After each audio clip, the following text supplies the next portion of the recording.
வெளிநாட்டுல மருத்துவம் படிக்க ஆசையா?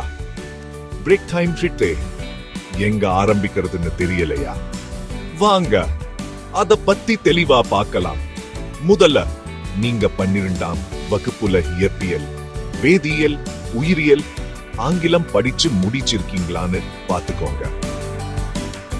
நிறைய யூனிவர்சிட்டிகள்ல இந்த பாடங்கள்ல குறைஞ்சது 50% மதிப்பெண் கேட்பாங்க.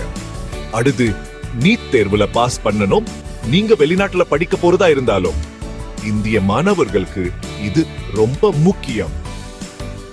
இப்போ யூனிவர்சிட்டிகளை பத்தி தேடுங்க.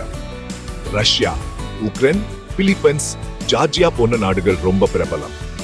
உங்க டிகிரி இந்தியால செல்லுபடியானா MCI அல்லது NMC அங்கீகாரம் பெற்ற யூனிவர்சிட்டிகளை பாருங்க. அப்புறம் ஆன்லைன்ல அப்ளை பண்ணுங்க. யூனிவர்சிட்டி அப்ளிகேஷன் ஃபார்மை பூர்த்தி செஞ்சு உங்க டாக்குமெண்ட்களை அப்லோட் பண்ணி அப்ளிகேஷன் கட்டணத்தை கட்டுங்க. உங்களுக்கு அட்மிஷன் கிடைச்சுட்டா வாழ்த்துக்க. இப்போ தேவையான ஆவணங்களோட உங்க மாணவர் விசாவுக்கு அப்ளை பண்ணுங்க. உங்க பண விஷயத்தையும் திட்டமிட மறக்காதீங்க. படிப்பு செலவு, ஹாஸ்டல் மற்றும் தினசரி செலவுகள் எல்லாத்தையும் சேர்த்துக்கோங்க.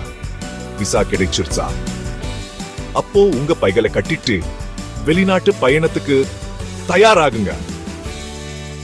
இன்னும் விவரங்க வேணுமா? உங்க கேள்விகளை கீழே கேளுங்க. வெளிநாட்டு MBBS அட்மிஷன்